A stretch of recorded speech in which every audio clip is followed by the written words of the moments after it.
But that sounds much better than I thought was available. Is that telescoping tubing, Phil? That's right. Oh yeah, you can get that in this country. No, I didn't know you. I mean, I know you.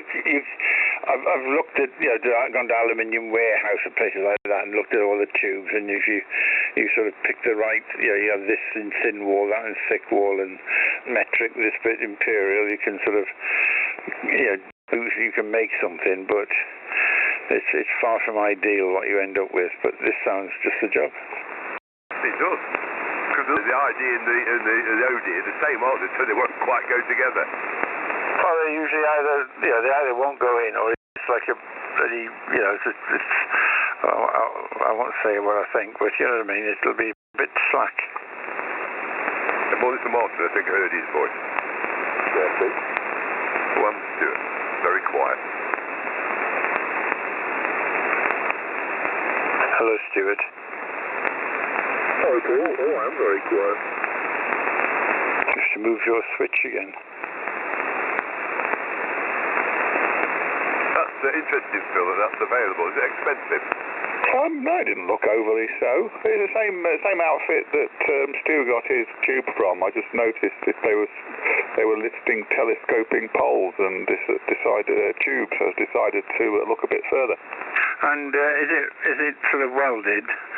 It's not roll. It's not. Well, I mean about roll, but they are sort of seam welded up to make the tube. It's not just a bit of bent, are they? Oh, I don't know. I should imagine if they advertise it as tube, it will be a tube. It'll be welded. No, it sounds good. I shall go and follow the link now. Okay, doke. And I've found the aerial. It's 800 to 2,000 megs.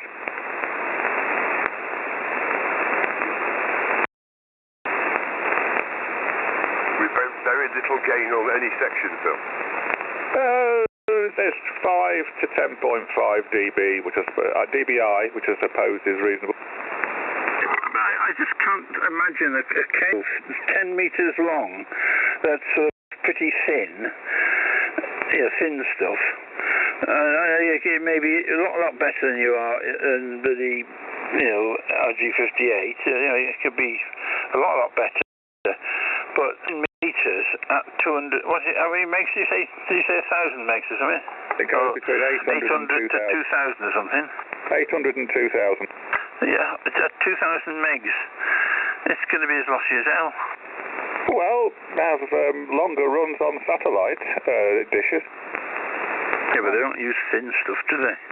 Well, and there's a preamp at the bloody horn. 6 mil diameter, but then again, it does come down from an amplifier, but that amplifier is still sort of pushing out that sort of frequency. Yeah, but I mean, if it's on a satellite dish, the converter, the thing that takes it from 10 gigs down to whatever the gig or something or whatever it is all in the low noise block in it. Yes, that's right. But we're talking now, the feed line is going to be carrying signals at a gig or whatever, and it's 30 foot long, and it's thin. Yeah, I'll have to remeasure. I mean, it might be it might be 10 feet rather than 10 meters, but it's not as okay. Well, 10 feet perhaps. Well, 10 foot goes nowhere until if you start putting things on chimneys. No, true. Oh, it says here, I'm just looking at the gen sheet, in very small writing, it says pre-terminated coax patch leads available in 3 meters, 5 meters, and 10 meters.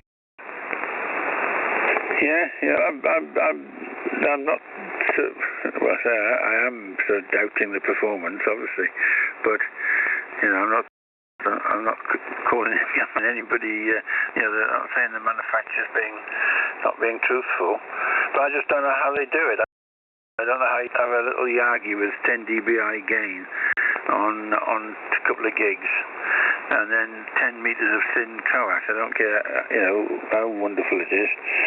I mean, you're going to lose 10 dB in 10 meters of bloody coax at 2 gigs ever so easily. Yeah.